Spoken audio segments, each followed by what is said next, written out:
Assalamualaikum warahmatullahi wabarakatuh. Pada video ini kita akan mencoba melihat bagaimana teknis penggunaan aplikasi untuk perekaman data penggunaan barang. Nah, secara umum teknis penggunaannya dibagi menjadi tiga. Yang pertama, proses input dan pengeditan data barang, identitas peminjam atau pemakai, dan operator. Nah, untuk barangnya nanti kita akan kodekan. Nah, berdasarkan kode itu, aplikasi ini akan membaca nama barang, kemudian kategori barang, merek, model, harga, harga sewa, dan lain sebagainya. Kemudian untuk data identitas peminjam atau pemakai, ini akan kita berikan kode berdasarkan nomor identitasnya. Jadi kita cukup menginputkan data identitas peminjam dan aplikasinya nanti akan membaca nama peminjam, kemudian status atau pekerjaan, dan nomor kontaknya. Kemudian yang kedua, teknis untuk proses penginputan perekaman data peminjaman, pengembalian, dan perpanjangan peminjaman. Nah, pada aplikasi ini kita usahakan agar proses penginputan data ini berlangsung secara mudah, artinya kita tidak perlu terlalu banyak melakukan proses pengetikan. Yang ketiga, teknis untuk memperoleh informasi. Nah, informasi yang disajikan yang pertama, kondisi pemakaian barang, dalam hal ini jumlah peminjaman dan pengembaliannya sudah berlangsung berapa kali, kemudian waktu pakainya, kemudian kondisi barang dalam hal ini apakah ketika dikembalikan kondisinya baik atau rusak. Yang kedua, kondisi jumlah ketersediaan barang atau stoknya. Dan yang ketiga, informasi-informasi tadi juga bisa kita buatkan laporannya atau reportnya. Nah, sebelum menggunakan aplikasi ini, kita harus menginstal terlebih dahulu software Microsoft Access. Oke, jadi karena aplikasi ini bukan aplikasi mandiri dan dibuat dengan software Microsoft Access, maka di laptop atau di komputer kita ini sudah harus terinstall terlebih dahulu software Microsoft Access tersebut. Nah, Microsoft Access yang perlu kita gunakan sebaiknya versi 2010 atau yang lebih baru. Karena jika menggunakan versi yang lebih lama, ada beberapa proses perekaman data yang tidak bisa berlangsung sesuai dengan yang kita harapkan. Jadi untuk Microsoft Access ini umumnya satu paket dengan Microsoft Office, dan jika ternyata laptop atau komputer kita telah terinstall Microsoft Word dan Microsoft Excel yang versinya lebih lama dari 2010, kemudian Microsoft Word atau Excel tadi tetap akan kita gunakan, berarti untuk Microsoft Office yang kita pakai di sini hanya yang berkaitan dengan instalasi untuk Microsoft Access-nya.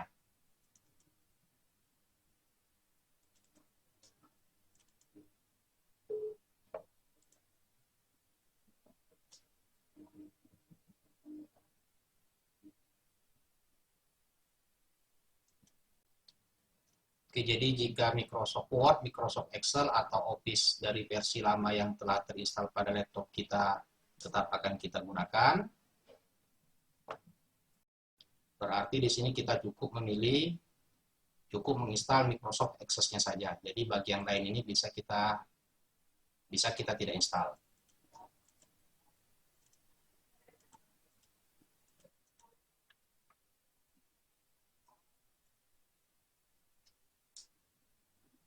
Tetapi jika seandainya seluruh Microsoft Office tadi akan kita ganti dengan Office 2010, tentunya bagian-bagian ini juga harus kita aktifkan. Oke, jadi untuk kasus kita ini, di sini yang kita install hanya Microsoft Access 2010-nya saja. Oke, jadi ini bisa di continue ya, kemudian kita lakukan proses instalasi Microsoft Access-nya. Nah, setelah laptop atau komputer kita terinstall dengan Microsoft Access, barulah aplikasi ini bisa kita gunakan. Kemudian jika muncul peringatan ini, nah bagian ini harus kita enable. Jadi kita klik bagian ini.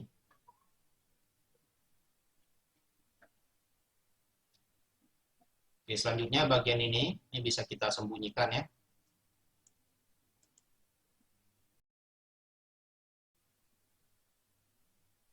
Oke, selanjutnya jenis barang yang bisa kita atur perekaman penggunaannya. Di sini kita bagi menjadi dua. Yang pertama barang inventaris. Barang inventaris yang kita maksudkan di sini berkaitan dengan barang-barang di mana setelah dipinjam atau setelah digunakan ini harus dikembalikan. Kemudian jenis barang yang kedua di sini kita istilahkan dengan barang persediaan. Ini maksudnya adalah barang-barang di mana setelah barang tersebut digunakan ternyata tidak bisa lagi dikembalikan, artinya habis pakai. Sebagai contoh misalnya barang-barang seperti kertas, akrilik, dan lain sebagainya. Atau bisa saja barang ini setelah digunakan ternyata masih bisa digunakan kembali, artinya barang tadi bisa saja dikembalikan. Sebagai contoh misalnya barang-barang seperti resistor, dioda, microcontroller, dan lain sebagainya. Jadi nanti untuk bagian barang persediaan ini ada dua opsi ya. Bisa saja barang tadi dikembalikan atau bisa saja barang tadi kita hibahkan kepada pemakai. Oke, kita bahas yang pertama mengenai barang inventaris.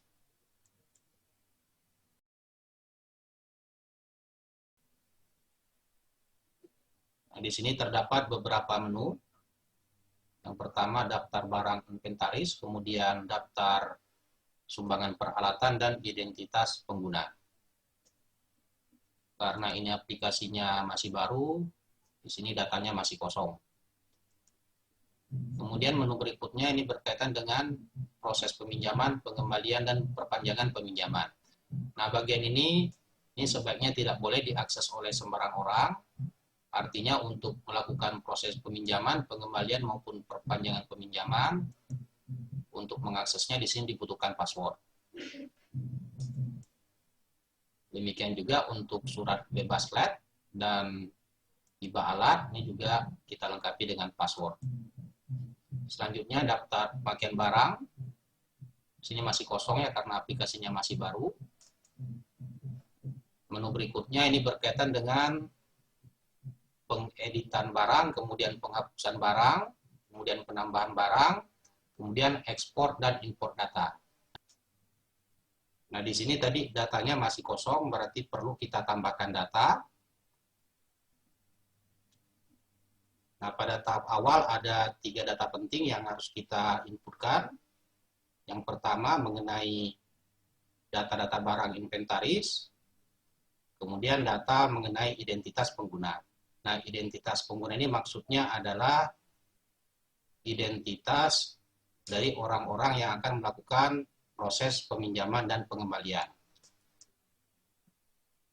Nah, tentunya data-data ini bisa kita ambil atau bisa kita minta ke pihak jurusan, misalnya data dosen dan data mahasiswanya. Kemudian data yang ketiga yang harus kita inputkan adalah operator. Nah, karena bagian ini juga merupakan bagian penting, berarti tidak boleh diakses oleh sembarang orang. Jadi yang bisa mengaksesnya adalah operator-operator yang telah kita tetapkan. Oke, jadi bagian ini untuk mengaksesnya juga dilengkapi dengan password. Tapi karena ini tadi datanya masih kosong, khususnya data operatornya, maka untuk mengaksesnya, bagian password ini bisa kita hapus. Kemudian kita tekan enter.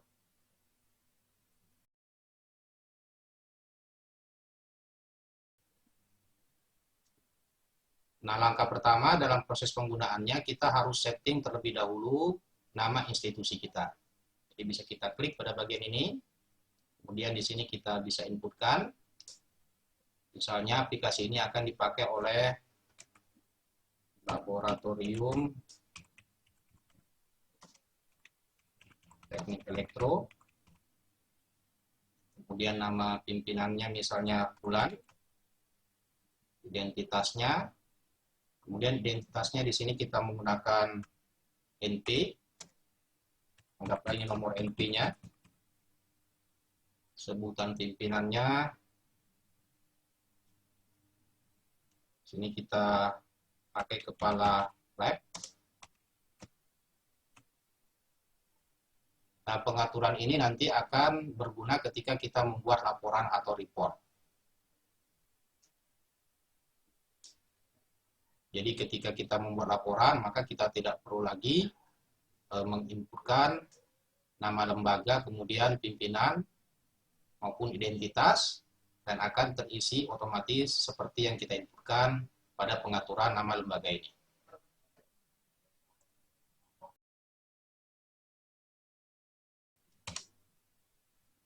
Oke, selanjutnya untuk penambahan data barang, di sini bisa kita lakukan dengan dua cara. Yang pertama melalui menu bagian ini, atau bisa juga kita import dari file Excel.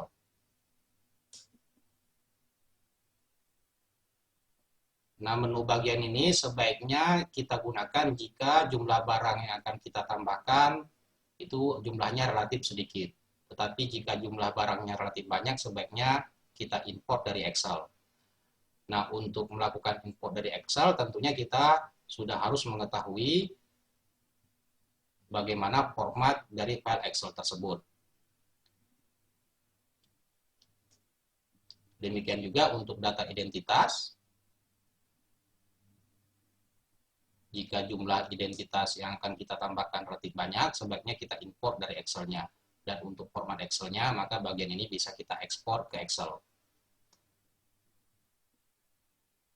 Oke, jadi pada tahap awal penggunaan aplikasi ini, kemudian data barang yang akan kita inputkan jumlahnya relatif banyak, demikian juga data identitasnya, sebaiknya kita lakukan ekspor ke Excel untuk mengetahui format dari file Excel yang akan kita gunakan untuk mengimport data-data barang maupun data-data identitas. Jadi di sini bisa kita atur folder hasil ekspor filenya.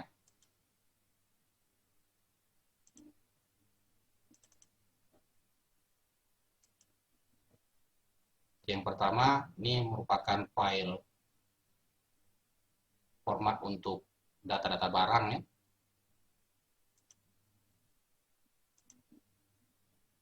Selanjutnya untuk peminjaman, ini karena datanya masih kosong, ini bisa kita cancel. Ini juga bisa kita cancel. Oke, untuk identitas ini juga kita butuhkan.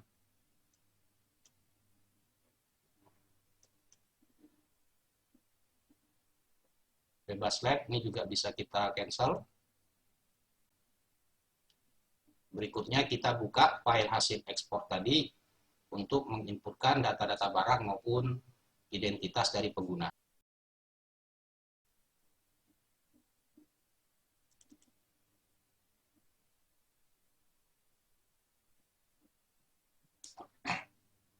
Nah, untuk data-data barang di sini terdapat beberapa kolom dan tidak semua kolom perlu kita isi. Jadi di sini yang harus kita isi hanya bagian-bagian atau kolom-kolom yang menurut kita penting untuk mengetahui bagaimana kondisi barang tersebut. Yang pertama untuk kode barang, ini tentunya harus kita isi karena ini berkaitan dengan kode yang akan kita inputkan ketika proses peminjaman maupun pengembalian barang. Nah, untuk kode barangnya di sini sebaiknya kita kodekan dengan kode yang relatif sederhana. Sebagai contoh misalnya, untuk barang yang pertama kita kasih kode nomor 1, kemudian nama barangnya anggaplah di sini multimeter. Nah, kategorinya ini tentunya disesuaikan dengan kondisi lab kita ya, disesuaikan dengan kondisi barang. Untuk multimeter ini kalau di lab elektro ini kita kategorikan dengan alat ukur. Kemudian mereknya di sini bisa kita demikian juga merek, model. Ini bisa kita sesuaikan dengan identitas barang.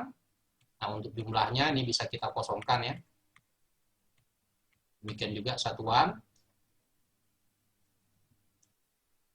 Kemudian sumber pengadaannya, jika misalnya multimeter ini kita beli dengan menggunakan dana BHP, berarti di sini bisa kita berikan keterangan BHP, misalnya tahun 2021. Oh ya, ini sebaiknya kita hapus tahunnya, karena di sini telah tersedia tahun pengadaannya. Misalnya tahun 2021, tempat simpannya ini juga tergantung dari kondisi lab kita. Misalnya di sini kita simpan di lemari 1. Selanjutnya untuk kondisinya, tentu kondisi awalnya di sini kondisi barangnya dalam keadaan baik. Kalau ternyata barangnya dalam keadaan rusak, ini juga kita bisa ganti dengan kondisi rusak. Kemudian untuk kolom berikutnya, ini harus kita isi ya. Jadi ini maksudnya adalah apakah barang tersebut tersedia atau tidak di lab. Nah, karena ini barangnya masih baru atau data baru, tentu barang ini tersedia di lab. Artinya di sini harus kita berikan keterangan tersedia. Nah, untuk kolom-kolom lainnya ini bisa kita kosongkan. Oke, jadi data yang paling penting atau yang harus kita inputkan pada tabel data barang, yang pertama adalah kode barang, kemudian nama barang, selanjutnya kondisi dan ketersediaan barang.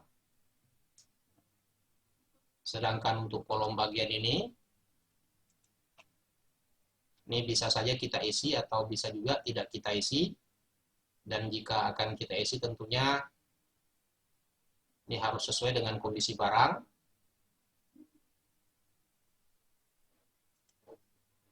Selanjutnya untuk kolom bagian ini karena data barangnya merupakan barang yang baru kita inputkan, tentunya ini tidak perlu kita isi. Nah, di sini juga terdapat kolom untuk menginputkan data harga barang. Ini bisa kita isi, bisa juga tidak kita isi ya. Sedangkan untuk kolom bagian ini tidak perlu kita isi karena ini merupakan data barang baru.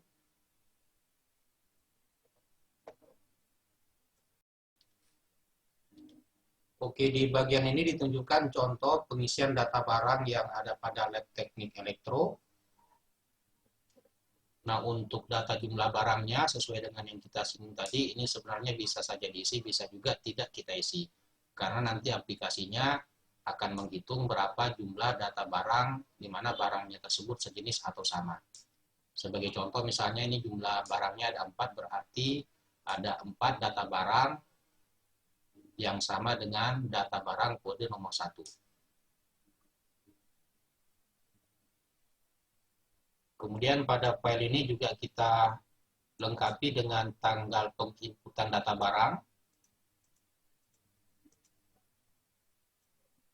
Sebagai contoh misalnya untuk barang dengan kode nomor 1 ini diinput pada tanggal 2 Februari 2018. Nah, untuk penginputan tanggalnya ini harus sesuai dengan format tanggal dari komputer kita. Nah, selanjutnya data-data barang ini kita import ke dalam aplikasi. Jadi ini kita tutup dulu, kita simpan, kemudian kita tutup. Selanjutnya kita masuk ke menu import. Kemudian kita arahkan ke folder di mana kita menyimpan file untuk data barang tadi.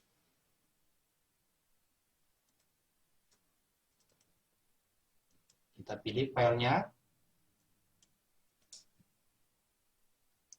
Oke, selanjutnya kita pilih bagian ini. Jika kita perhatikan di sini ada beberapa tabel ya. Dan ini harus kita sesuaikan dengan data-data yang kita import. Nah, karena data yang kita import tadi merupakan data barang, berarti kita harus pilih bagian ini.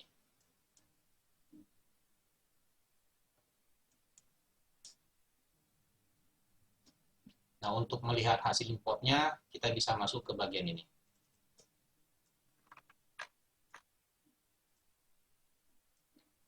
Selanjutnya, jika ternyata setelah aplikasi ini digunakan, kemudian ada data barang baru, itu bisa kita tambahkan melalui menu ini.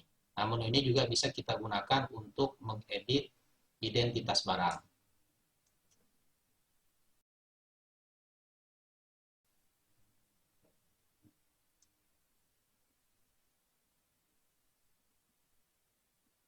Jadi misalnya ada data barang baru, nah tentunya kode yang harus kita berikan di sini harus berbeda dengan kode-kode barang yang telah kita gunakan.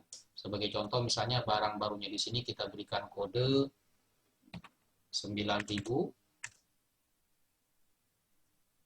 Kemudian anggaplah barangnya merupakan multimeter. Ini disimpan di lab pengukuran. Ini harganya bisa kita inputkan ya, demikian juga data-data lainnya, ini bisa kita sesuaikan. Nah, kalau ternyata misalnya ada lebih dari satu barang yang akan kita tambahkan, barang-barang lain tersebut bisa kita tambahkan pada baris-baris berikutnya. Nah, di sini juga kita bisa mengedit data barang. Sebagai contoh misalnya, untuk data barang nomor 1 ini, misalnya lokasi penyimpanannya mengalami perubahan, jadi bisa kita ubah lokasi penyimpanannya. Misalnya, awalnya disimpan di lemari 1, tapi anggaplah di sini misalnya disimpan atau dipindahkan ke lemari 3.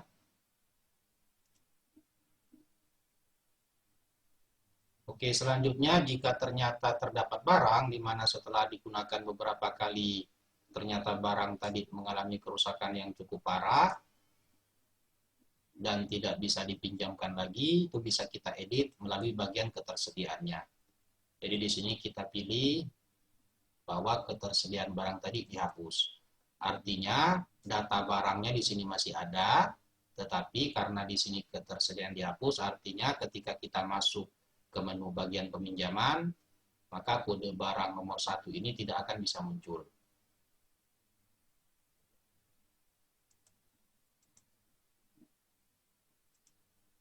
Nah, selain itu juga di beberapa jendela atau di beberapa bagian kita lengkapi beberapa fasilitas ya, sebagai contoh misalnya untuk bagian ini merupakan fasilitas untuk mencari data barang.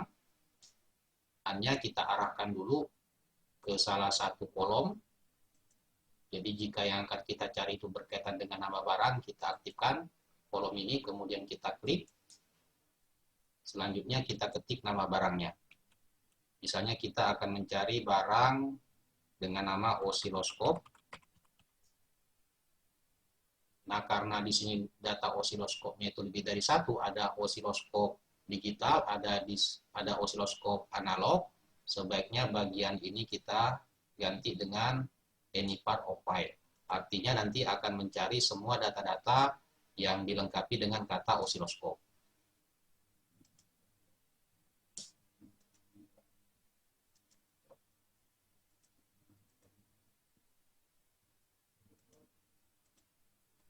Kemudian fasilitas kedua, ini fasilitas untuk memfilter. Sebagai contoh misalnya kita akan memfilter data-data dengan nama barang osiloskop analog. Kita arahkan dulu ke osiloskop analog, kemudian kita filter. Nah, di sini ada dua merek untuk osiloskop analog. Nah, jika yang akan kita tampilkan hanya merek tertentu, bisa kita klik bagian ini, kemudian kita filter ulang. Jadi di sini ada dua osiloskop analog dengan merek Aditech.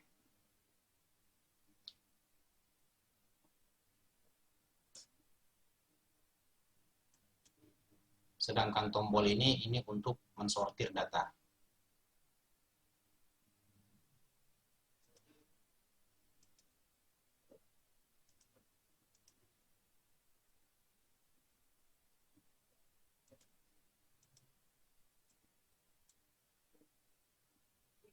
Oke, selanjutnya kita akan mengimport data-data yang berkaitan dengan identitas pengguna. Di sini ditunjukkan file Excel untuk format dari identitas pengguna. Yang pertama nomor identitas, kemudian nama, kemudian status, kemudian jika penggunanya adalah mahasiswa, di sini bisa kita inputkan angkatannya. Selanjutnya sebaiknya juga di sini kita lengkapi dengan nomor kontaknya. Sehingga jika terjadi permasalahan, misalnya pengembalian barang yang terlalu lama, maka bisa kita hubungi peminjam yang bersangkutan. Kemudian seluruh data di sini ini harus kita inputkan dengan format teks. Sebagai contoh misalnya untuk data pada baris kedua ini, anggaplah misalnya nomor identitasnya ini adalah 3000. Jika kita perhatikan ini formatnya belum merupakan format teks, dan untuk mengubahnya di sini bisa kita tambahkan tanda petik. Demikian juga nomor kontaknya ini harus kita inputkan dengan format teks. Nah, setelah semua data pengguna ini kita inputkan pada file Excel-nya, langkah berikutnya kita import ke aplikasi kita.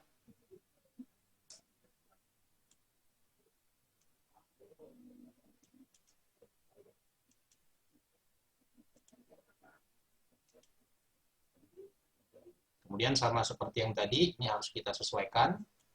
Kita pilih identitas.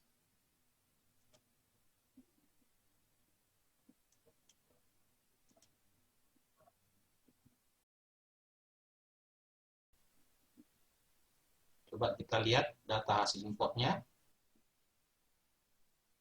Nah, untuk menambahkan data identitas bisa kita lakukan pada bagian ini, atau bisa juga kita lakukan pada menu untuk peminjaman. Jadi pada menu peminjaman di sana sudah kita tambahkan jendela untuk menambahkan identitas, sehingga kita tidak perlu lagi masuk ke menu ekspor dan import data. Nah, jika akan kita lakukan pada bagian ini, tentunya harus kita tambahkan pada baris dan kolom pada baris-baris akhir.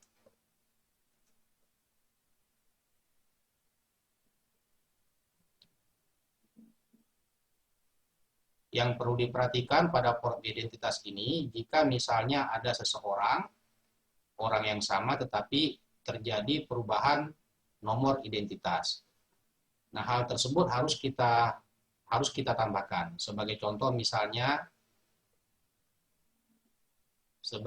misalnya untuk data ini merupakan nomor identitas yang lama masih menggunakan NP, sedangkan identitas barunya sudah menggunakan NIP B3K.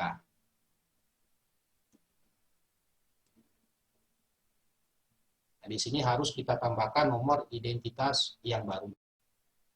Nah, nomor identitas yang lama ini tidak boleh kita edit atau tidak boleh kita hapus. Karena jika kita edit atau jika kita hapus, hal ini akan mempengaruhi perekaman data pada peminjaman sebelumnya.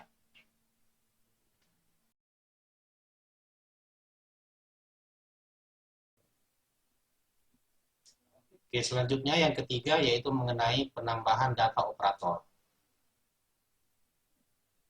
Jadi operator di sini adalah orang-orang yang akan melakukan penginputan data peminjaman dan pengembalian.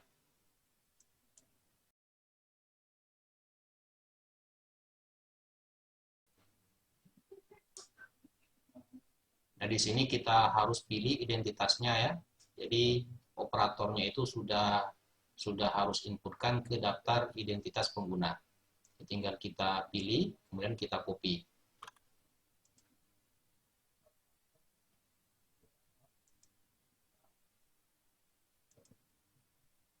Sebagai contoh misalnya operatornya Pak Ridwan, ini bisa kita copy nomor identitasnya. Ctrl C. Kemudian di sini kita paste. Selanjutnya kita enter.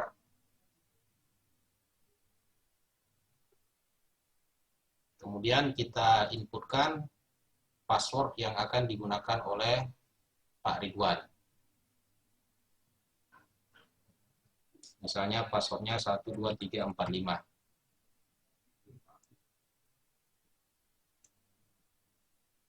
Nah, operatornya di sini bisa lebih dari satu, bisa kita tambahkan.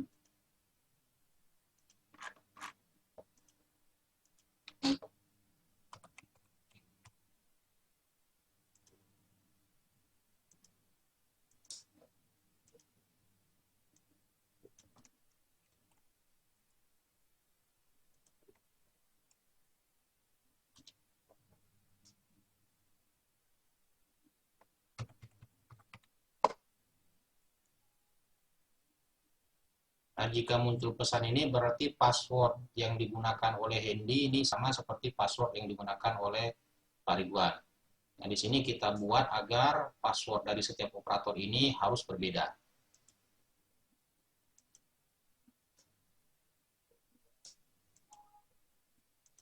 Oke, jadi ini kita escape. Kemudian kita inputkan kembali data untuk operator yang kedua. Anggaplah untuk Hendy passwordnya adalah 54321. Nah, jika ternyata salah satu operator ini akan mengubah passwordnya sehingga tidak diketahui oleh operator yang lain, itu bisa dilakukan dengan cara menutup dulu. Kita tutup dulu. Kemudian kita masuk ke bagian ini lagi. Selanjutnya kita masuk lagi ke bagian edit. Anggaplah misalnya yang akan mengubah passwordnya adalah Pak Ridwan. Nah, untuk Pak Ridwan tadi passwordnya adalah 12345.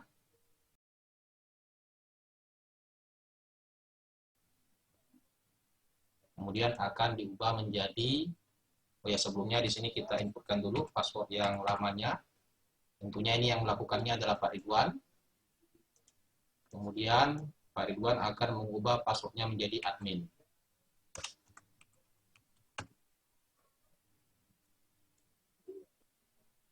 Nah, setelah kita melakukan penginputan data barang, data identitas, dan data operator, barulah proses peminjaman dan pengembalian barang bisa dilakukan.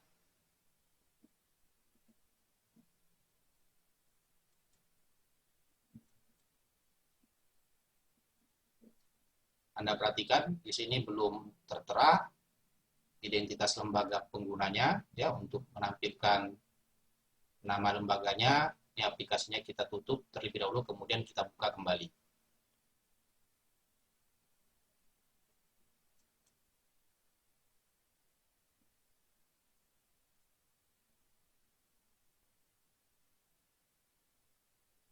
Oke, selanjutnya kita akan melihat bagaimana proses penginputan data-data peminjaman, pengembalian, dan perpanjangan peminjaman. Nah, aplikasi yang akan kita contohkan di sini, ini aplikasi yang sudah digunakan beberapa kali pada lab teknik elektro. Oke, jadi untuk mengakses peminjaman, pengembalian maupun perpanjangan, sini kita harus menggunakan password.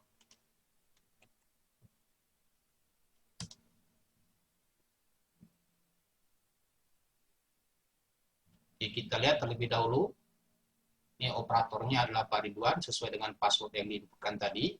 Kemudian di sini juga tertera tanggal dan waktu saat ini. Nah, tanggal dan waktunya ini akan digunakan oleh aplikasi untuk membaca kapan suatu barang dipinjam, dikembalikan, atau dilakukan proses perpanjangan.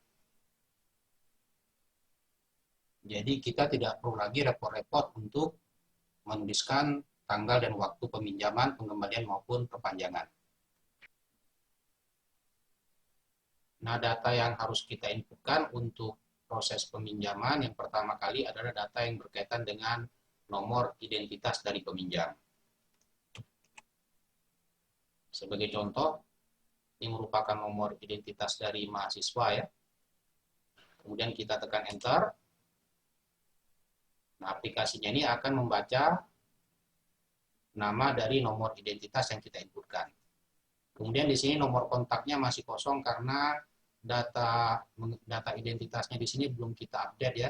Jadi di sini sebaiknya kita inputkan juga nomor kontaknya untuk menjaga jangan sampai sewaktu-waktu barang yang dipinjam ternyata belum dikembalikan dalam tempo yang relatif lama. Nah, untuk tujuannya sini ada beberapa opsi atau bisa kita ketik.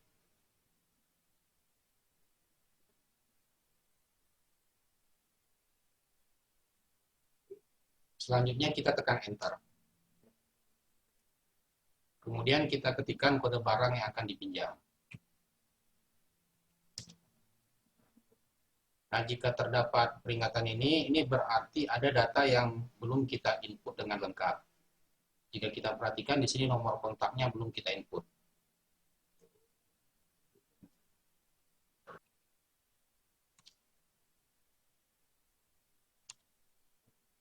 Oke, selanjutnya kita inputkan kode barang yang akan dipinjam. Ini power supply DC. Di sini juga tertera jumlah pemakaiannya, ini sudah 20 kali. Nah, jika ternyata ada kode barang yang kita inputkan tetapi ternyata di sini tidak masuk, berarti barang tersebut sebenarnya dalam kondisi dipinjam. Kita perhatikan ini kode barang nomor 1, ini tidak bisa terinput. Nah, ini bisa kita periksa pada daftar barang.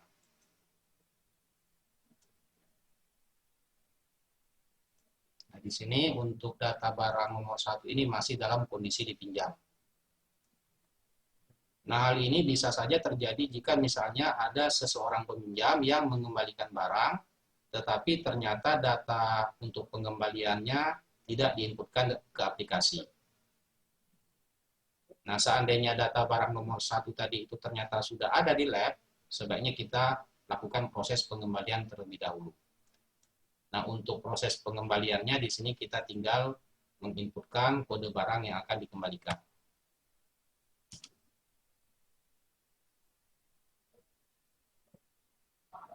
Kemudian di sini kita juga bisa mengedit bagaimana kondisi barang saat dikembalikan. Sebagai contoh misalnya untuk kondisi barang nomor 1 ini, anggaplah saat dikembalikan, ternyata kondisinya ada sebagian komponen yang hilang, atau misalnya kondisinya cacat. Nah, kondisi tadi ini akan terekam pada daftar peminjaman.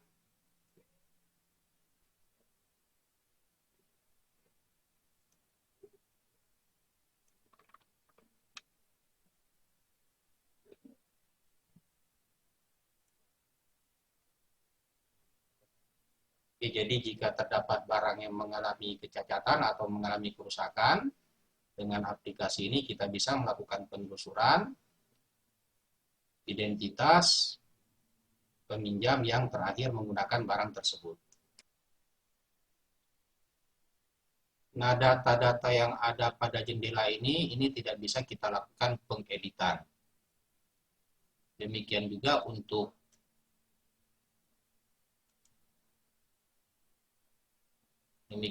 untuk data-data yang ada pada jendela daftar barang inventaris, ini tidak bisa kita lakukan pengeditan. Karena kedua jendela ini sebenarnya bisa diakses tanpa menggunakan password. Jadi untuk daftar barang inventaris maupun daftar pemakaian barang inventaris, ini tidak bisa dilakukan pengeditan karena data-data ini bisa diakses oleh siapa saja. Nah, untuk melakukan pengeditan, kita harus masuk ke menu ini. Sebagai contoh, misalnya untuk barang nomor 1 tadi, anggaplah telah diperbaiki.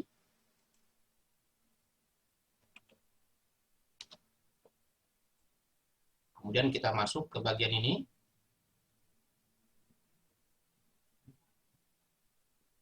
Ini barang nomor 1, anggaplah telah diperbaiki dan kondisinya sudah seperti semula.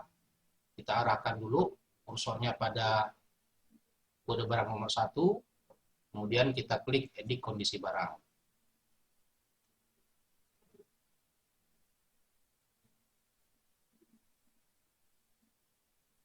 Oke, kita lanjutkan dengan proses peminjaman. Nah, data yang kita inputkan tadi itu sebenarnya telah terekam. Anggaplah di sini peminjam yang tadi ini akan melakukan peminjaman barang yang lain. Nah, karena tadi nomor kontaknya telah kita inputkan, di sini akan terbaca otomatis. Jadi tidak perlu kita inputkan lagi.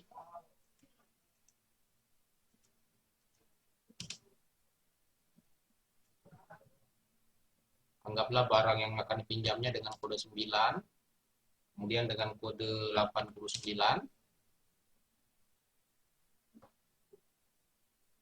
Nah, setelah seluruh kode barang ini kita inputkan, berarti proses peminjamannya telah selesai dan jendela ini bisa kita tutup. Peminjaman barang ini juga bisa kita cetak formulirnya.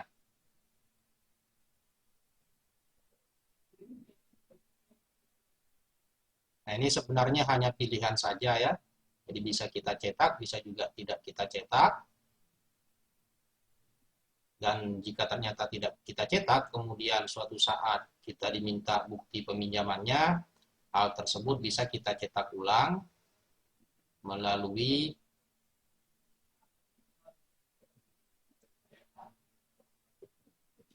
daftar peminjaman. Nah, di sini datanya juga bisa kita urutkan. Ini kita urutkan dari yang terbesar ke yang terkecil. Kemudian kita arahkan pada salah satu barang yang dipinjam tadi. Selanjutnya kita pilih tombol cetak ulang formulir. Nah, jika ternyata ada orang lain yang akan melakukan proses peminjaman, kita tidak perlu keluar dari jendela ini. Kita cukup klik tombol tambah peminjaman. Kemudian kita inputkan nomor identitas dan kode barang yang akan dipinjam. Dianggaplah ini merupakan identitas dari peminjam baru. Nah, jika muncul peringatan seperti ini, berarti mahasiswa yang bersangkutan ini telah meminjam barang inventaris dan peminjamannya lebih dari 14 hari, kemudian belum diperpanjang. Dan ternyata mahasiswa ini juga telah melakukan peminjaman barang persediaan. Kemudian barang persediaannya ini sebenarnya masih bisa digunakan, artinya harus dikembalikan, tetapi ini belum dilakukan proses pengembalian atau perpanjangan.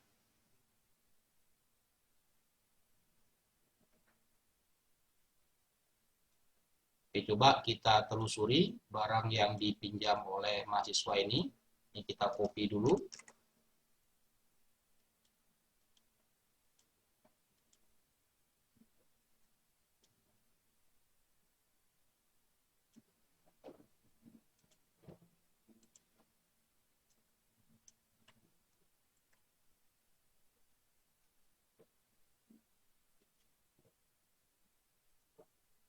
Kemudian kita filter.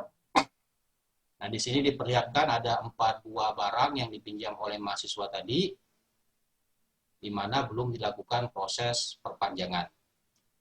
Nah, jika barang-barang ini akan diperpanjang, sebagai contoh misalnya untuk barang dengan kode 688 ini, anggaplah akan diperpanjang. Ini kita ketikkan dulu nomor identitasnya.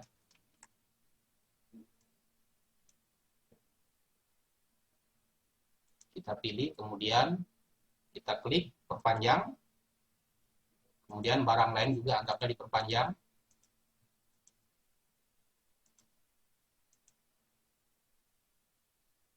Anda perhatikan ini tanggal perpanjangannya sesuai dengan tanggal hari ini.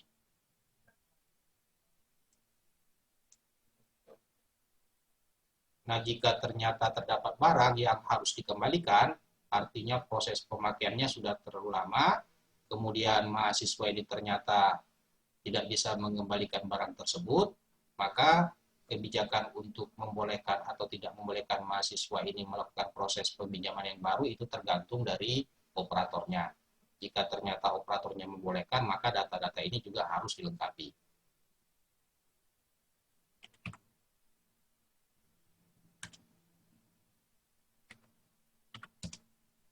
Kemudian jika ternyata ada penginputan kode barang yang salah, untuk membatalkannya, ini tinggal kita double klik pada kode barang tersebut. Jadi untuk kasus ini berarti yang dipinjam hanya kode barang dengan nomor 19.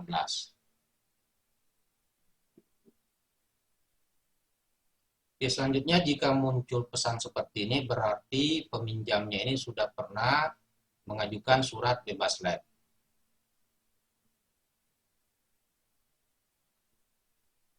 Nah, selanjutnya apakah mahasiswa ini dibolehkan atau tidak meminjam barang baru? Ini sepenuhnya tergantung pada operator.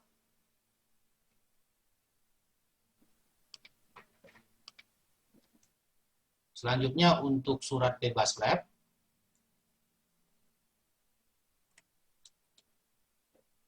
Ini tinggal kita ketikkan nama NIM mahasiswanya.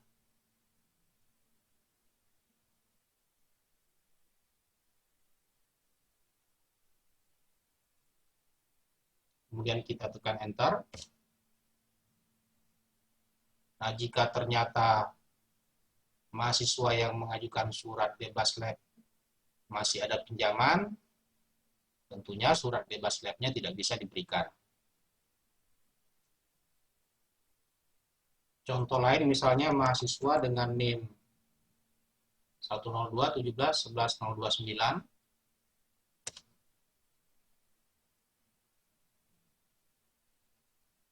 Setelah kita inputkan dan tidak ada peminjaman barang, maka akan muncul pertanyaan apakah mahasiswa ini memiliki alat untuk tugas akhir. Nah, hal ini digunakan untuk merekam seberapa banyak mahasiswa yang memiliki tugas akhir dan tugas akhir tersebut diserahkan ke lab.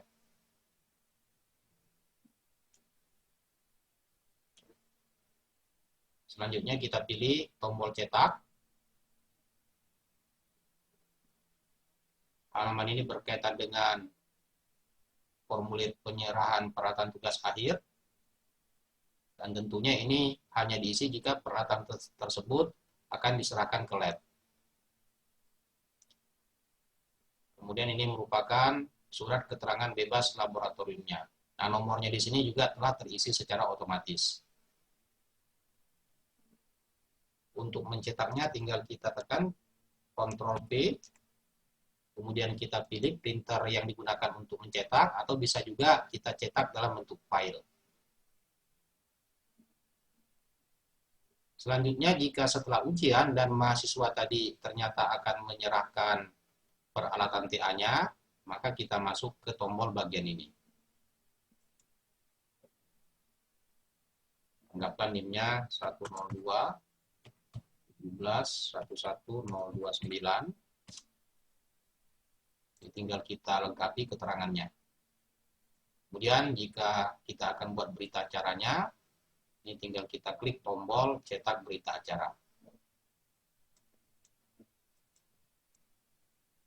Nah, di bagian ini juga ada tombol untuk hibah alat non tugas akhir, kemudian daftar hibah alat TA, dan daftar hibah barang yang merupakan peralatan non tugas akhir. Jika kita lihat hibah barang yang merupakan peralatan TA,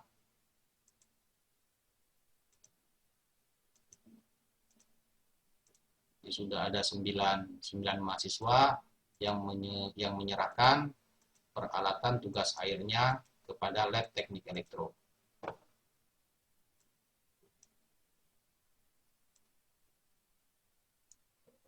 Oke, selanjutnya kita akan melihat bagaimana kondisi dari penggunaan barang inventaris setelah proses peminjaman dan pengembalian dilakukan beberapa kali.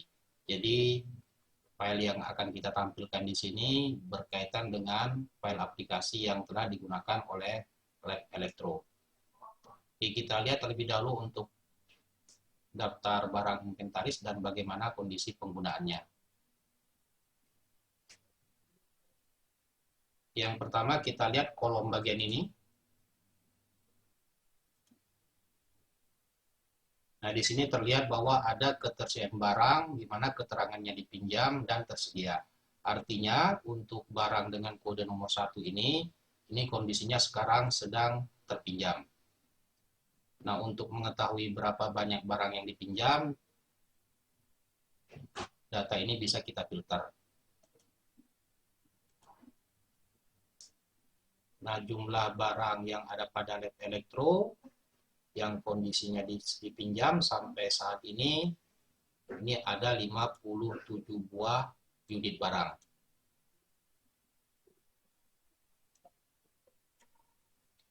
Selanjutnya, lama pemakaian setiap barang juga terekam. Sebagai contoh, untuk barang dengan kode nomor 2, ini telah dipakai selama 349,58 hari. Dan jumlah pemakaiannya ini sebanyak 9 kali pemakaian. Artinya barang dengan nomor kode 2 ini telah dipinjam dan dikembalikan sebanyak 9 kali. Nah, jika kita akan melihat siapa saja yang telah menggunakannya, ini kita arahkan pada bagian ini, kemudian kita pilih tombol daftar peminjaman. Jadi inilah identitas pengguna yang telah menggunakan barang dengan kode nomor 2, yaitu Power Supply DC. Oke, selanjutnya di sini tersedia beberapa tombol ya. Sebagai contoh misalnya untuk tombol ini, pernah dipinjam. Ini kalau kita klik, ini akan menampilkan barang-barang yang telah pernah digunakan. Baik barang tersebut masih dalam kondisi dipinjam ataupun telah dikembalikan. Sedangkan ini artinya barang-barang ini belum pernah dipinjam sama sekali. Kemudian untuk bagian ini sama seperti pembahasan kita tadi ya. Nah, data-data ini bisa juga kita konversi ke Excel dengan mengklik tombol ini, misalnya untuk membuat laporan atau report. Tetapi di sini juga telah tersedia tombol untuk mencetak laporannya. Jadi bagian ini sebenarnya kita konversi ke Excel jika format laporannya beda dengan yang ditetapkan pada aplikasi ini. Nah, salah satu laporannya misalnya untuk membuat report tempat penyimpanan barang.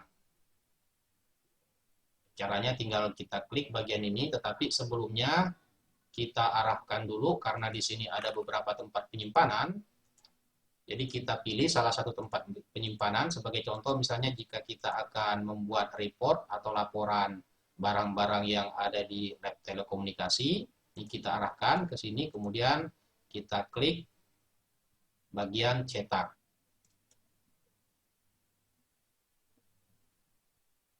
Jadi inilah barang-barang atau report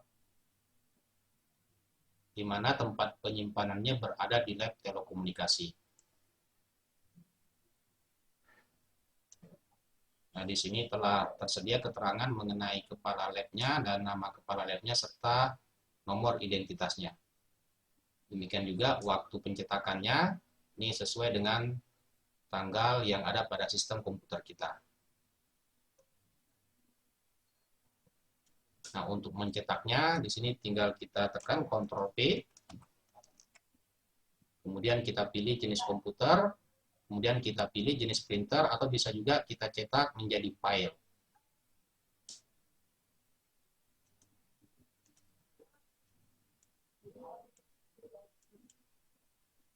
Contoh lain, misalnya jika akan kita cetak barang-barang yang ada di lemari 1, kita arahkan ke lemari 1, kemudian kita pilih cetak.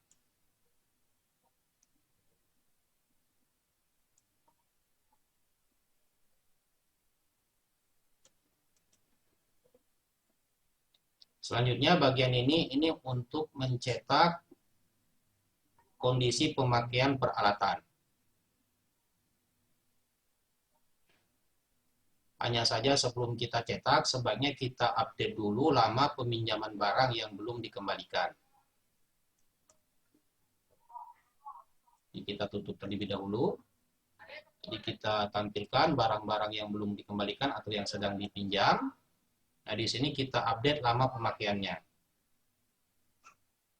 Jadi ketika kita klik pada bagian ini, maka aplikasinya akan mengupdate lama pemakaian. Dalam hal ini lama pemakaian barang yang sedang dipinjam sesuai dengan waktu saat ini. Sebabnya di sini kita menggunakan tombol panah ke bawah ya, jadi proses update-nya lebih cepat. Jadi yang diupdate di sini hanya data-data yang kondisinya sedang dipinjam. Kemudian barulah kita cetak.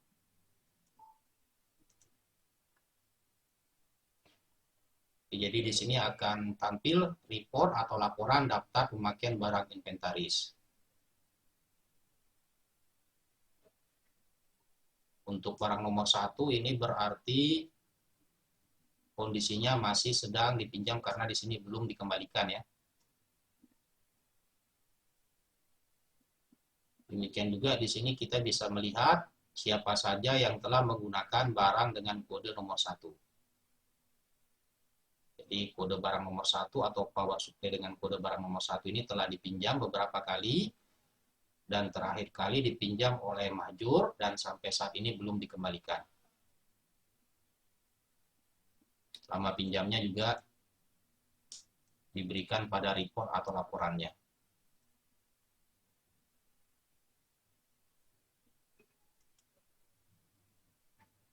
Oke, jadi jika kita simpulkan informasi yang kita peroleh pada bagian ini, yang pertama adalah ketersediaan barang, apakah dipinjam atau ada di lab. Kemudian lama pemakaian dan jumlah pemakaian setiap barang. Selanjutnya kita bisa mengetahui siapa saja yang telah menggunakan setiap jenis barang, yaitu dengan cara mengklik pada barang yang akan kita lihat penggunaannya, kemudian kita klik daftar peminjaman. Nah, pada bagian daftar peminjaman atau daftar pemakaian barang inventaris, di sini juga tersedia beberapa tombol. Yang pertama, ini untuk menampilkan semua data pemakaian barang.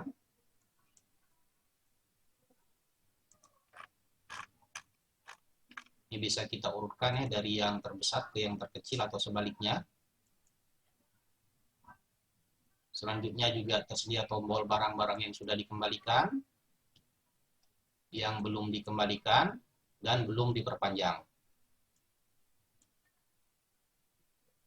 Nah, pada aplikasi ini data yang belum diperpanjang adalah data-data barang yang peminjamannya lebih dari 14 hari. Sebagai contoh, misalnya jika kita lihat untuk data dengan kode barang 22, ini telah dipinjam lebih dari 123 hari dan sampai saat ini belum diperpanjang. Dan ini sebenarnya sudah pernah diperpanjang satu kali, yaitu pada tanggal 10 Maret.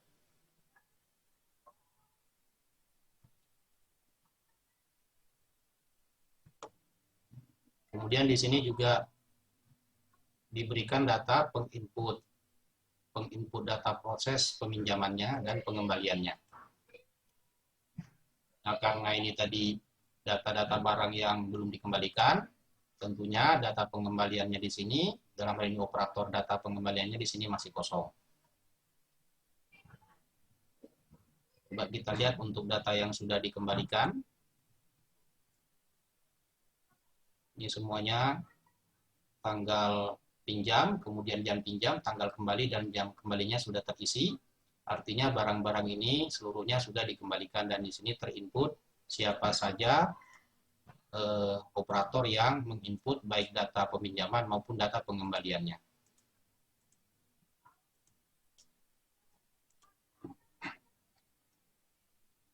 Oke, selanjutnya di bagian ini juga diberikan tombol untuk mencetak pemakaian. Nah, di sini ada beberapa pilihan. Jika kita akan mencetak seluruh pemakaian, berarti kita ketik angka 1. Jika yang akan kita cetak hanya barang-barang yang sudah kembali, berarti opsinya opsi yang kedua, nomor 2. Yang belum dikembalikan, opsinya nomor 3. Dan jika akan kita cetak sesuai dengan tanggal, berarti kita memilih opsi nomor 4. Sebagai contoh, misalnya jika kita akan mencetak pemakaian barang dari selama 1 bulan, anggaplah misalnya contohnya pada bulan Maret tahun 2020, berarti di sini kita ketik angka 4. Kemudian kita inputkan tanggal awalnya. Nah, dalam proses penginputan tanggal di sini harus kita sesuaikan dengan format penulisan tanggal pada laptop atau komputer yang kita miliki. Untuk mengetahuinya, kita bisa masuk ke setelan waktu dari komputer kita.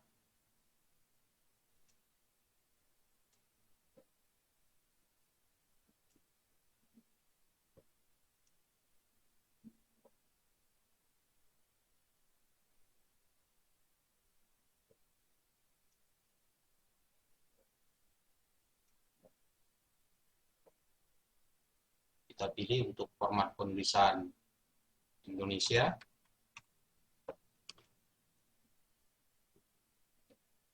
Jadi untuk format Indonesia awalnya adalah tanggal, kemudian bulan, dan disusul dengan tahun.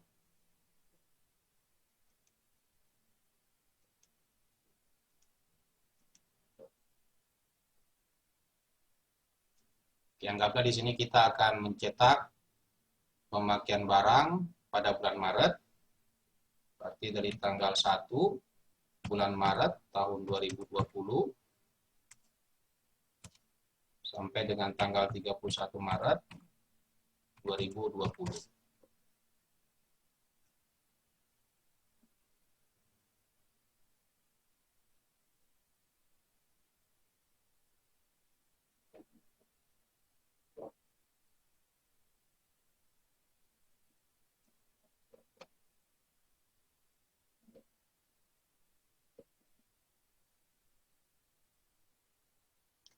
Oke, kita lanjutkan dengan barang persediaan. Seperti yang telah kita singgung pada bagian awal, barang persediaan ini sifatnya yang pertama bisa saja habis pakai, yang kedua bisa jadi barang ini juga ternyata masih bisa digunakan kembali.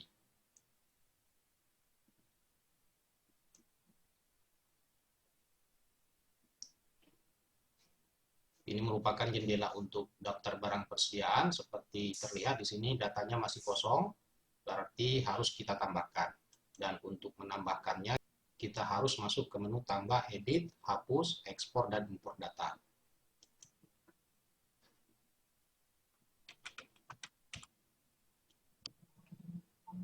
Kemudian untuk menambahkan jenis barang, sini bisa kita lakukan dengan dua cara. Bisa kita tambahkan satu persatu melalui tombol ini. Bisa juga kita tambahkan dengan cara mengimport dari file Excel-nya. Jadi kita lihat terlebih dahulu jika akan kita tambahkan satu persatu. Sebagai contoh misalnya kode barang nomor 3, anggaplah resistor 1K 1 kilo. Kemudian di sini kategorinya resistor.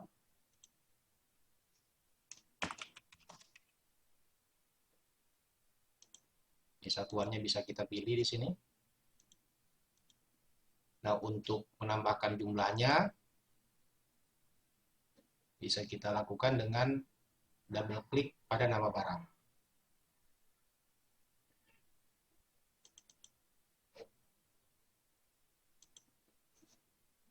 Misalnya jumlah awalnya di sini 5 buah.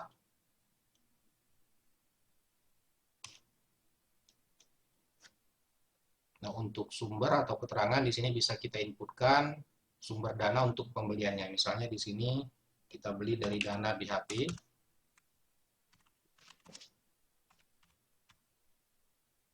Nomor buktinya juga bisa kita lengkapi. Harga satuannya anggaplah Rp100. Karena di sini ada 5 buah berarti harga totalnya Rp500.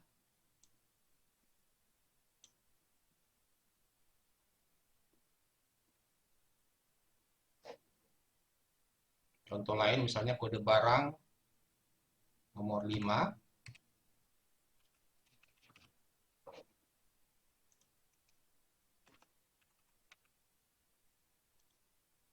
Jika ada kesalahan bisa kita edit juga pada bagian ini.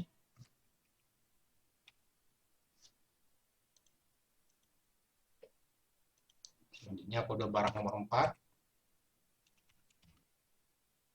Kemudian jika setelah sekian waktu aplikasi ini digunakan dan terjadi penambahan barang, itu juga bisa kita lakukan pada bagian ini. Sebagai contoh misalnya setelah sekian lama ada pembelian resistor 1K.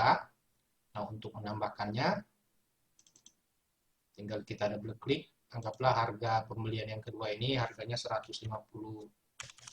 Anggaplah jumlahnya 10, kemudian harga pembeliannya ini Rp150 per buah, berarti harga totalnya 1.500. Nah, di sini akan terakumulasi.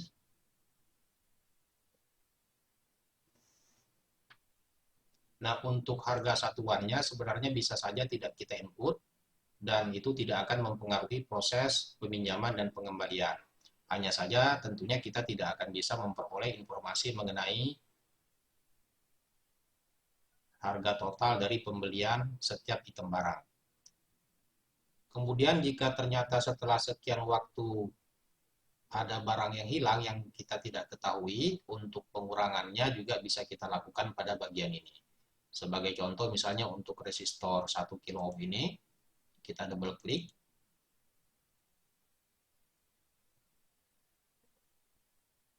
Anggaplah misalnya di sini item barangnya ternyata ada 2 komponen yang hilang.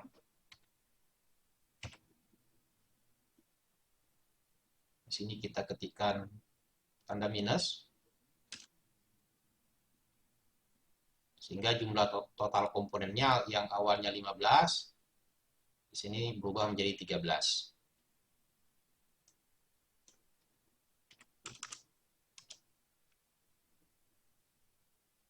Untuk bagian keterangan, di sini bisa kita berikan keterangan sebagian barang hilang.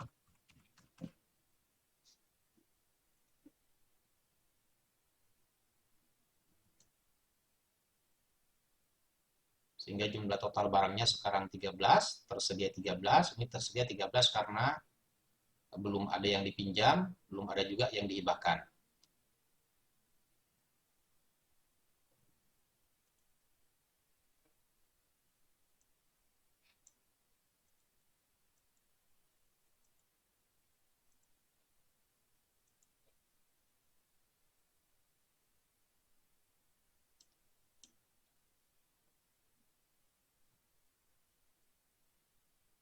Oke, metode penambahan data yang kedua, ini bisa kita lakukan dengan mengimport dari file Excel-nya. Hal ini sebaiknya kita lakukan ketika pertama kali aplikasi ini kita gunakan dan jumlah data yang akan kita inputkan ini jumlahnya relatif banyak. Nah, untuk mendapatkan format dari file Excel-nya, kita harus mengekspor data barang persediaan dan data penambahan barang.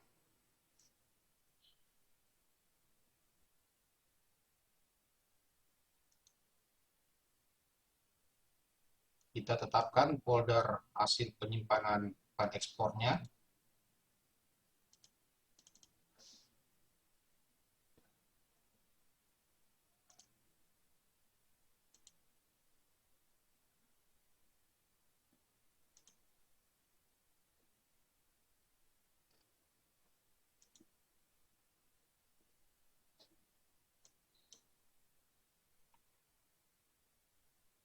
Kemudian kita buka file tersebut untuk menambahkan data-data barang persediaan.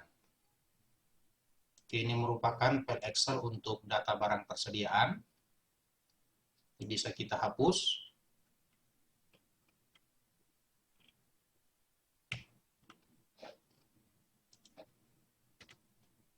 Kemudian kita lengkapi data-data kita pada file Excel ini.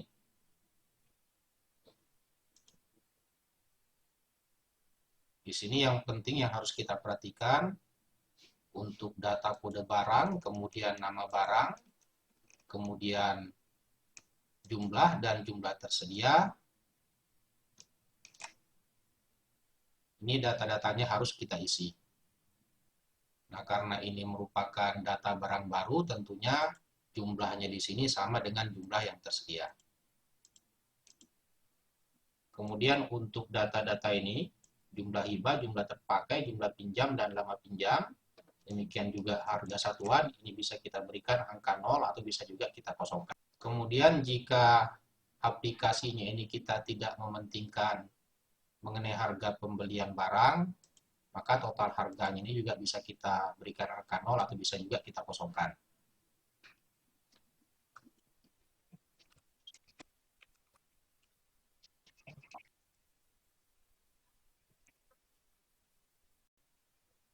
Oke, selanjutnya untuk data penambahan barang, yang bisa kita hapus terlebih dahulu. Kemudian untuk kode transaksinya di sini bisa kita berikan angka yang berurutan.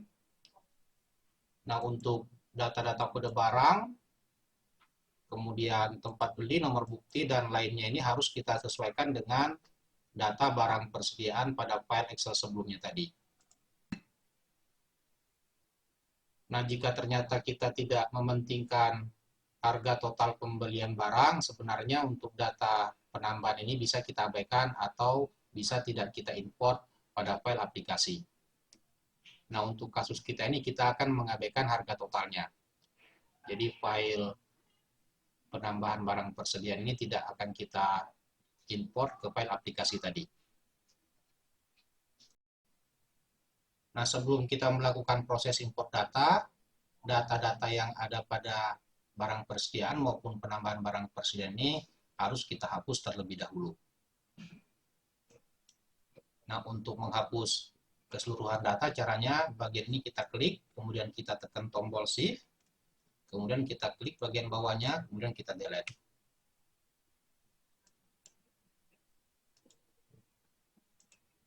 Ini juga kita hapus. Kemudian kita import file Excel tadi.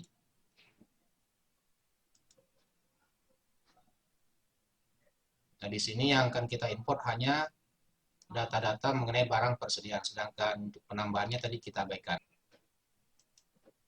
Ini harus kita sesuaikan ya.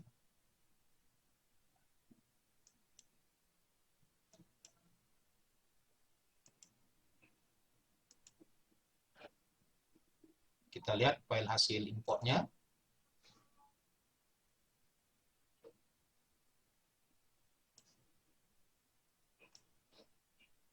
Data-data yang telah kita import tadi bisa juga kita edit pada bagian ini.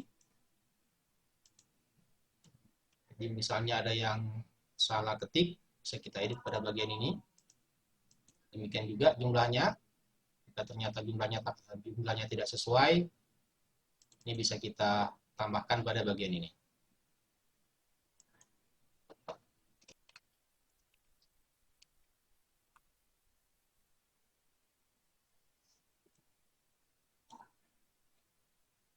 Oke, selanjutnya untuk proses peminjaman, pengembalian, dan perpanjangan peminjaman, ini mirip seperti yang telah kita bahas pada barang inventaris. Ini harus diakses dengan menggunakan password. Sini kita inputkan nomor identitas peminjam. Demikian juga tujuannya di sini harus kita lengkapi.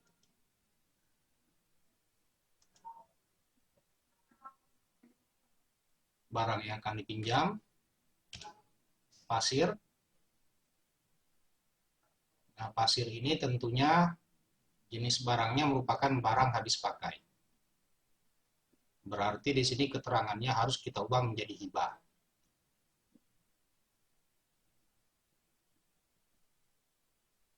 Kita double klik pada bagian ini, kemudian kita ganti dengan hibah.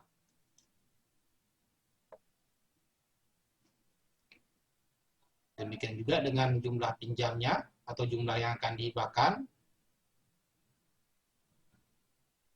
Kita double klik pada bagian ini.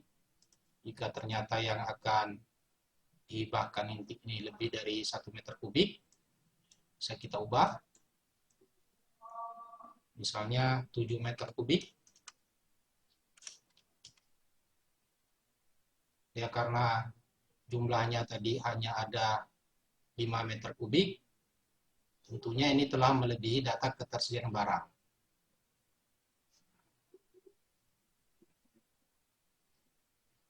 Dan jika ternyata jumlah barang sebenarnya lebih banyak, lebih dari 5 meter kubik, berarti kita harus mengupdate data penambahan jumlah barang.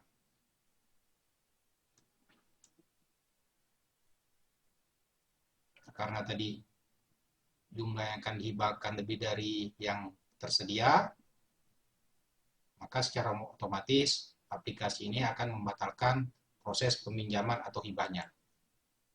Oke, anggaplah yang akan dihibahkan sebanyak 3 meter kubik. Berarti nanti sisanya di sini tinggal 2 meter kubik. Ini kita ubah menjadi hibah.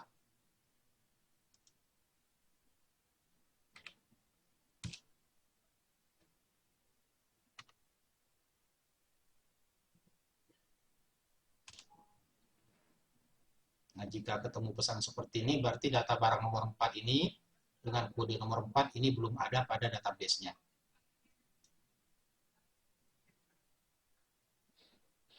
Nah, di sini juga bisa kita berikan kode barang yang sejenis ya. Misalnya tadi awalnya dia kerikil 1 meter kubik, kemudian ternyata minta penambahan lagi. Berarti sekarang yang akan dipinjam atau dihibahkan ini totalnya 2 meter kubik.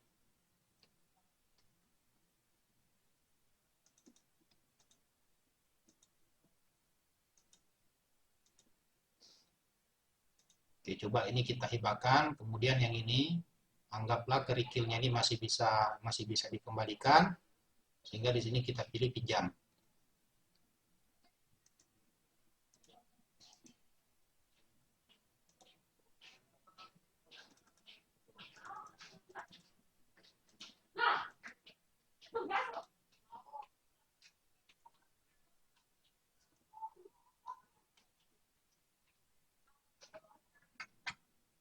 Nah, di bagian ini juga dilengkapi dengan beberapa tombol yang mirip seperti pada barang inventaris.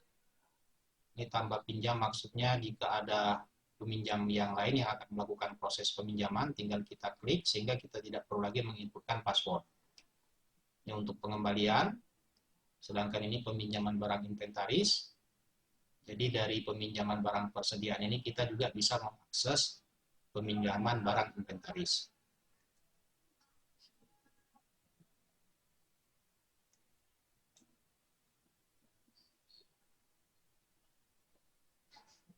Bagian ini untuk mencetak formulir peminjaman.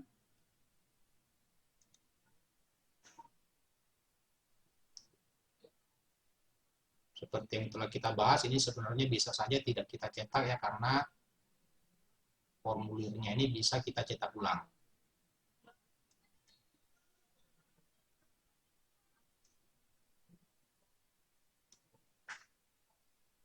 Oke, selanjutnya untuk melihat bagaimana kondisi barang persediaan, itu ada pada bagian ini. Dan di sini data-datanya diberi. Di sini juga data-datanya diberikan dalam bentuk persentase. Sebagai contoh misalnya untuk kode barang nomor 1 atau pasir, jumlah totalnya tadi ada 5, ini tersedia tinggal 2 meter kubik, artinya tinggal 40%.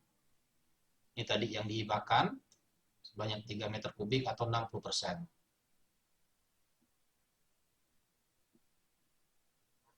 Sedangkan untuk kerikil, jumlah totalnya tadi ada 4, yang tersedia sekarang tinggal 2 meter kubik, karena yang dipinjam 1 meter kubik dan dihibahkan tadi 1 meter kubik.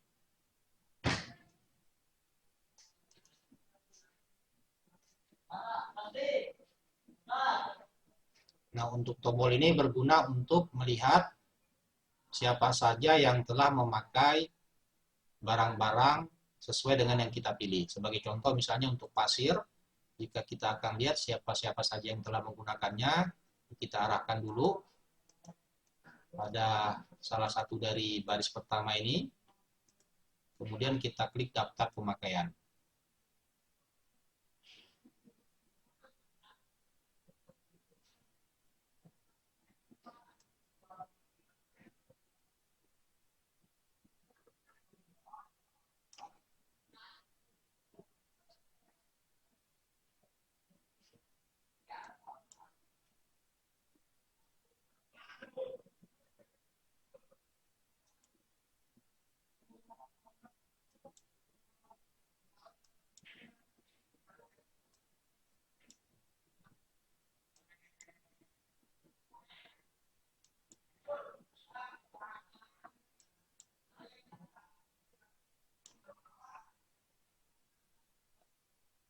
Oke, selanjutnya untuk proses pengembalian.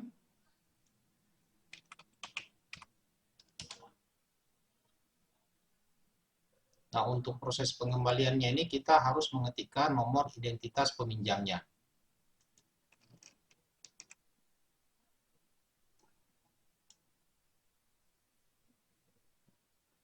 Kemudian pada bagian ini kita ketikkan jumlah barang yang dikembalikan. Kalau ternyata misalnya di sini jumlah barang yang dikembalikan lebih kecil daripada yang dipinjam, sebagai contoh misalnya di sini dikembalikan 0,5 meter kubik, maka keterangannya di sini sebagian dipinjam. Nah, jika seandainya yang 0,5 meter kubik yang dipakai tadi akan kita hibahkan, berarti di sini bisa kita ubah menjadi hibah.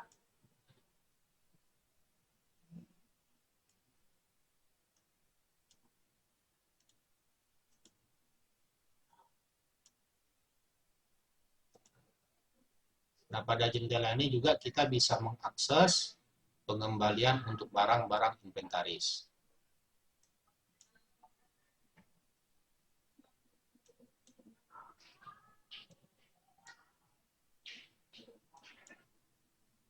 Oke, selanjutnya untuk membuat laporan. Yang pertama, laporan yang berkaitan dengan lokasi penyimpanan barang. Sebagai contoh, misalnya kita akan mencetak atau membuat laporan barang-barang yang disimpan di gudang. Caranya kita arahkan ke salah satu tempat simpannya. Kemudian kita klik tombol cetak tempat simpan.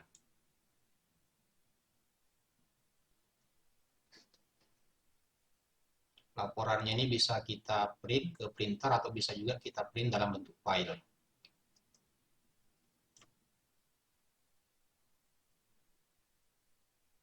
Sedangkan tombol ini berfungsi untuk mencetak kondisi keseluruhan barang persediaan. Di sini ada dua opsi.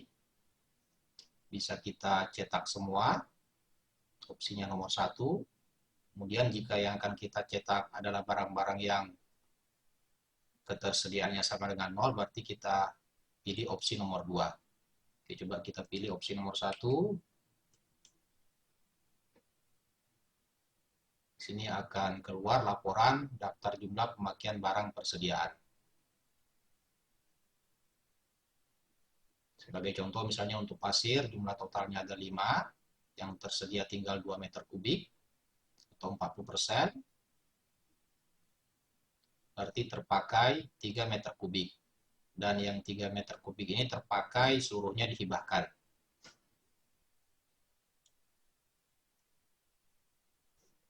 Kemudian untuk mencetak siapa-siapa saja yang telah menggunakan barang persediaan, caranya kita masuk ke bagian ini.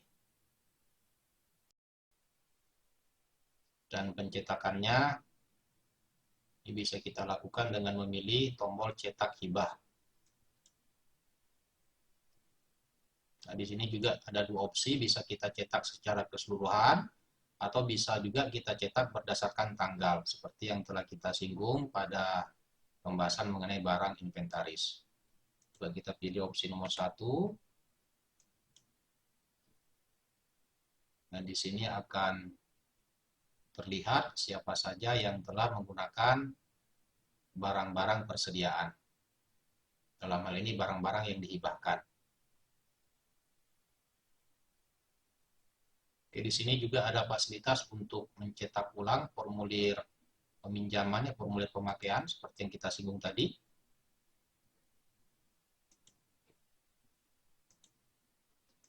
Kita klik pada salah satu nama peminjam, kemudian kita cetak ulang formulirnya.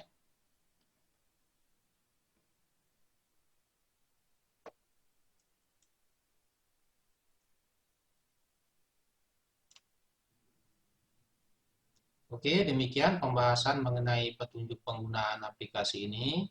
Semoga bermanfaat.